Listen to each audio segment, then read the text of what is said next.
Hey everybody. Recently I got my hands on a used Ultra MX6 microfly computer case on eBay, and it arrived in its original box. It was not, however, sealed. It had been opened previously, and I think that case had previously been used to have a build put in it. But the case overall was in really good condition, but there was one thing missing from that computer case: the original Ultra modular power supply. Instead, we get this thing right here. This is a HP part number 667-893-001. It's a model FH-XD301MYR-1 300 watt power supply. It's an OEM unit, and it's made by Bestec Power Electronics. That's a name that's very familiar to me. Bestec used to make the power supplies for HP, sometimes Dell, very often E-machines, and let's say for E-machines they were quite notorious for one model. So yeah, Bestec, they've been around for a little while, and I figured, hey, it'd be a good opportunity to compare the build quality of a newer Bestec unit versus an older one.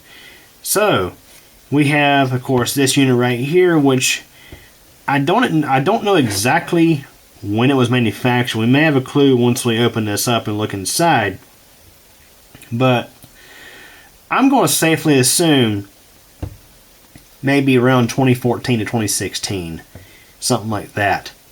So if you look at the label here, you can see that this unit, again, as I stated, it's a 300 watt unit. It has a output of 12 amps on the 3.3 volt rail, 13 amps on the 5 volt rail, combined 103 watts on the plus 3.3 and plus 5 volt rails. It has two 12 volt rails, one of them 12 amps, the other 16 amps, and it has a 2 amp 5 volt standby rail. So again, for a 300 watt unit, I'd say that's pretty decent. And we'll just say if I look at this other unit we're going to compare here, the plus 3.3 volt rail and plus 5 volt rail are spec'd significantly lower on this unit because this unit is built to a more modern standard where computers are more 12 volt heavy. So, that being said, as you look at this unit, you can see it's a very plain, actually a quite thin case that it's in. It does have its little standby indicator as well as power good indicator. These are actually quite useful. They do more than tell you if the unit's on or not. But it's in a clamshell style case, so this whole thing comes off. In the back here we have a nice big honeycomb vent, and you can see the internals right there. Again, we're going to be opening this up here shortly. Wiring on this thing is kind of a joke. It's 20 gauge wire. Looks like something you would find on a $20 power supply for Newegg. It's yeah, 20 gauge wire. And this is an OEM unit. That's kind of, yeah, I'm not really sure what to think of that. But I mean, if it's worked, it's worked. So I should mention that the wires are just long enough to reach their designated components.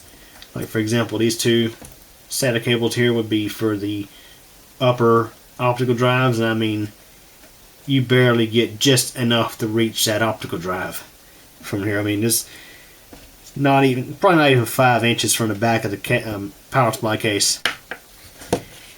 We have a 24-pin motherboard connection. We have a 4-pin CPU power connection. And we have two more SATA power leads, which these are on a much longer span of cable, which still isn't very long, but long enough to reach the two hard drive bays and the system it was installed in. Okay, that being said, let's go ahead and bring in our comparison unit. This here is a Bestec ATX-300-12E power supply. This was originally out of an E-machine system. Now these are not the notorious units known for cooking motherboards. That is the Bestec ATX-300-12E. Those models were notoriously bad for having a faulty plus 5V standby circuit in them. The rest of the unit though was okay for a 250-watt unit, but the faulty 5V standby rail was what was responsible for causing that power supply to be known as a motherboard killer. This unit, however, has a much better 5V standby circuit. It's actually IC controlled. It's protected, so it much lower chance of actually frying a motherboard for that reason. These units also were known for having an issue with the glue that was used during assembly, and this unit is actually one that suffers from that problem, and it's one I'm going to have to fix. We're going to open this up here shortly and you'll get to see what I'm talking about. I featured repairs of these units in previous videos. So if we look here at the spec label on this unit, it's a 300-watt unit. Its 12V rail, it just has one 12V rail at 15 amps, 5V rail at 30 amps, plus 3.3V rail at 28 amps, minus 12V rail at 0.8 amps, plus 5V standby rail of 2 amps. So this unit is much heavier on the 3.3 and 5V side of things. Much heavier there for sure. And another thing I'm noticing is our new unit does not have a minus 12V rail. So it has neither a minus 5V rail nor a minus 12V rail. Very interesting. This unit does not have a minus 5V rail. The minus 5V rail was taken out when they went to this unit from the 250-12E. The 250-12Z unit that was used in HP computers, which does not suffer from the 5V standby problems of the 250-12E, also did not have a minus 5V rail because it was a little bit better spec'd. So, you can see, as I said, this unit here is built to supply a lot more power on the 5V rail and the 3.3V rails. However, these units can run newer hardware, provided you respect the max capacity of the 12V side of things. I have one of these units running my Portacube system, and it's been running it for a year. No problems or complaints from it whatsoever. So, the Bestec units were also known for capacitor issues. Sometimes they would have faulty capacitors in them, and you have to put better ones in them. Well, most of the time the units got trashed because, well, most people were not going to open them up and replace capacitors, but once you replace the capacitors and once you correct the glue issue, they're generally very reliable units. Now this one here does not have the 5V standby and power good LED. The E-machine units were not spec'd with that. It was the HP units, I think Dell units, that had that in their specs. So that's why this unit here does not have that LED, whereas the other one here does. Alright, so let me go and open these up and we'll continue on with this video. Okay, so here's both of these units with the covers off. This here is the Bestec ATX-300-12E. This is the much newer Bestec unit, spec for HP. Forgot them all off the top of my head. But aside from the output cables, the casing that they're in, these units look very similar. And of course, this one here has a little bit more chunky heat sinks than this one. This was Bestec's lower spec 300-watt unit from approximately 2005 to 2008. That was roughly the years that they were making this unit here. This is one of the older ones, and we'll get a closer look at each here in a moment. And again, you look at these side by side, they're very similar. Now there is a date on this PCB of 2012, so that could just be the revision of the PCB. That doesn't mean this power supply is in fact from 2012. It just simply means that that was roughly when that PCB was designed, or at least the specification was designed. This thing could be, of course, newer than that. It could be from 2014, 2015, one of those years. But again, side by side, they look very similar. And if you look here, you can probably see the tan/brown glue in this unit. That's a problem with this unit, and I'm going to have to go through and get at least some of it out, particularly in hot spots where the glue has turned to a dark brown color. And the reason is because when that glue turns brown, it gets conductive and corrosive. It can really eat things up and cause short circuits in these things and cause these units to fail. This over here has a different style of glue in it. It's actually a white, sort of like silicone type of glue. This is much better. And it was around, I want to say 2006, 2007, that Bestec switched from this ugly tan glue to the white stuff, which is much safer. Now, of course, they put this glue in here to try to keep components from moving around during assembly or after assembly. Once a PCB is put together, they'll glue everything down. That way, stuff doesn't get bumped around when, let's say, the assembler is putting the PCB into the case. And when let's say when the power supply is in transit, or if even when it's already in the computer. But yeah, let's go and get a closer look at these. Okay, so here's a look inside the Bestec ATX-300-12E. And this one, for the most part, is original. It appears I did replace one capacitor here, because this capacitor is a Full Tech brand, which I know Bestec did not put in their units OEM. And I do remember years ago taking apart some power supplies that had Full Tech branded capacitors in them. And so look at the bottom here. Yeah, that's definitely a capacitor that I've replaced. I think that might be the only one. But other than that, I'd say the caps are all original. These units were sometimes known for caps going bad. I've recapped, geez, I don't know how many of these things. Used to be I would take caps out of other power supplies and off of motherboards and toss them in here, but nowadays I generally actually use brand new caps ordered from Mauser or DigiKey Electronics. But you can see that glue I was talking about. You can see in certain areas where it's darkened. And like we get up into the 5-volt standby area, which is in the center of the unit. I turn it around here. See right there. You see where it's really dark? That's not good. When it gets really dark like that, as I mentioned, it can start to conduct and also get corrosive. And you also can see some over here too on these capacitors. Now luckily it appears that this one I might be able to simply use some tweezers or needle nose pliers to get the glue out, because when it gets dark like that, it gets brittle and a lot of times it will come off pretty easily.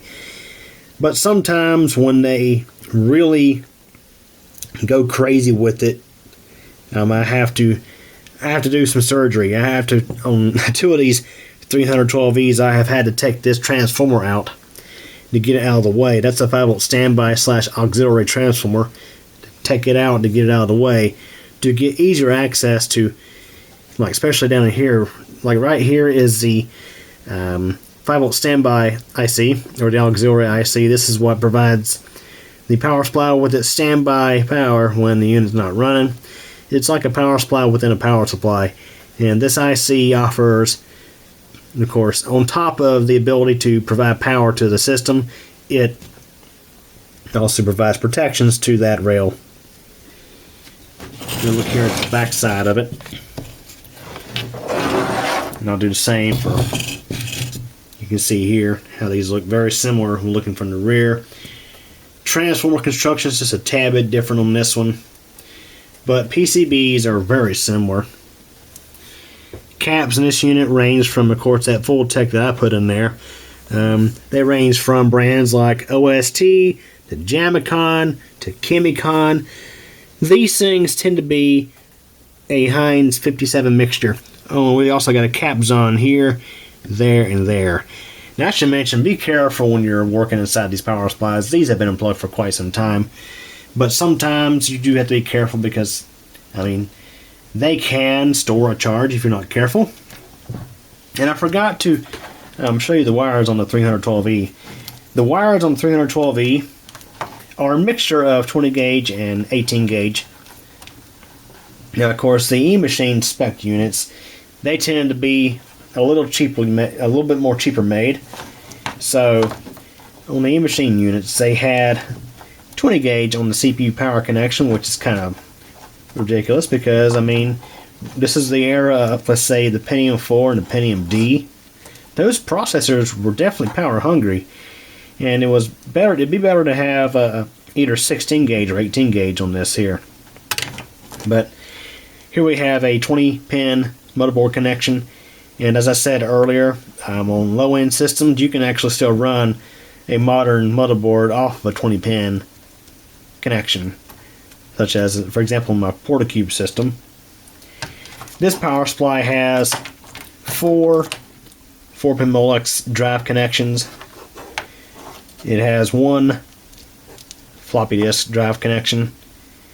Now the units that's in my Portacube system, it actually had 2 of these Molex connections and 2 SATA power connections, and I actually added, I think, 1 or 2 additional SATA power connections to power the additional stuff that's in that system. But the wiring that's on this unit is overall better. It's not the best. You can see if we look here at the main connection here for the motherboard, we again have a mixture of 20 gauge and 18 gauge. Now the 3.3 volt and 5 volt wires are definitely 18 gauge or thicker because this unit is a bit more 5 volt heavy than the other one. Now, for example, up here we have a Bestec ATX-300-12E, which is the premium 300 watt unit. Now, I'm not going to open this one up here on video, but let's get you a quick look at its spec label. So I'd say it's pretty similar on the 5 volt and 3.3 volt side of things, but it does offer a little bit more power on the plus 12 volt rail, and it offers a 24 pin motherboard connection. It offers 4 or so, actually 5 4-pin Molex connections. We have 2 SATA power connections, and we have, of course, our CPU power connection, and we have very beefy wires on this, and these are, let me see, 16 AWG, so that's quite impressive. So yeah, the HP unit that was made around the same time as that unit there, definitely better quality, but this here is not terrible. I mean, aside from the issues with the glue, these 312Es were pretty reliable. You know, the glue and the caps, they were mainly the big issues with these. Alright, so this unit here, I don't have a whole lot of background on this unit because this is my newest Bestec unit I've ever opened up. And just out of coincidence, it happened to be installed in a case I bought from eBay. I'm guessing the Ultra power supply kicked the bucket, and at some point they must have had this kicking around, so they tossed it in there. I don't know. I don't even know if this unit even works. I think it probably works fine. I'll have to back porch test it just to be sure, make sure it doesn't blow up or do anything crazy before I install it into a system. And it'll probably end up going into a Multiplex 390s that I'm refurbishing. So this unit here, the capacitors are a kind of a off-brand. I'm checking the top of this one here, make sure it's not bulged. It's fine. Alright, so these caps, none of them are bulged. This unit's very clean inside. I'm pretty sure it's probably been dusted out because I do see a little bit of surface dust on like the fan and stuff like that. But the secondary caps, as well as the caps in the 5 volt standby, are this Aishi brand, A-I-S-H-I. It's kind of a weird brand, probably a cheap Chinese brand. We'll see if they're reliable though. That's the key thing. I mean, they're not bulging or anything, so I'm gonna leave them in there. That's kind of how I am with these units. If the caps are bulging, replace them. If they're flat on top, keep them in there. But The primary caps, I'm not sure what brand they are. Aishi. So all the caps in this unit, at least the electrolytics, they all appear to be that Aishi brand. So, as I said earlier, this unit has the white glue in it instead of that tan glue. It also has the 5-volt standby / power good indicator. That's something that's also on the Bestec ATX-300-12E as well as the 250-12Z. You can see it right there. Let's get a look at the undersides of the PCBs on these units. So overall, they're very similar construction. Now this unit here has this plastic piece around all of the high voltage section. I guess this is a means of helping ensuring that the high voltage section does not make contact with any of the metal in the casing. This one here does not have that. It has just this little plastic standoff, which, I mean, generally works fine. Now I should note that the ATX-250-12Z and ATX-300-12Z, they generally have a plastic sheet that's under the entire PCB inside the case. The 312E does not have that, and it appears this unit here also does not have that. But you can see overall they are quite similar. I'd say this one has a bit more surface mount components on its underside. Again, not identical, but they are similar.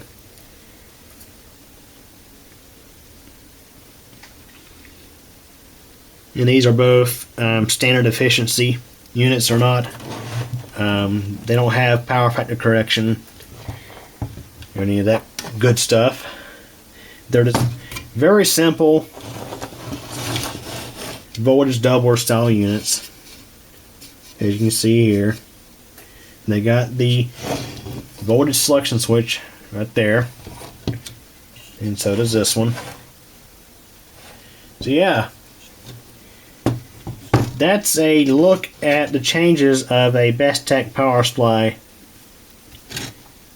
Let's say over a decade. Not exactly a decade, because again the 312E was, I'd say it was from around 2005 to 2008. In this one, there's a date of 2012 on its PCB. Again, that's not the date of manufacture, that's the sort of the date of the revision of the PCB. Anyways, that's it for this video. Hope y'all enjoyed it. Thanks for watching. Hey everybody. Thanks for taking the time to watch this video from Kuku channel. If this is your first time, please subscribe to the channel and be sure to tick the bell so we get notified of new video posts. Please like this video if you enjoyed it, leave a comment, and share this video as well as the channel with your friends and get the word out. Also, I have a second channel, that's CubeComp MTDX. Over there you'll find videos about thunderstorms and weather, cycling, and videos about me personally. Feel free to subscribe over there as well if you like. Again, I really hope you enjoyed this video, and thank you so much for your support.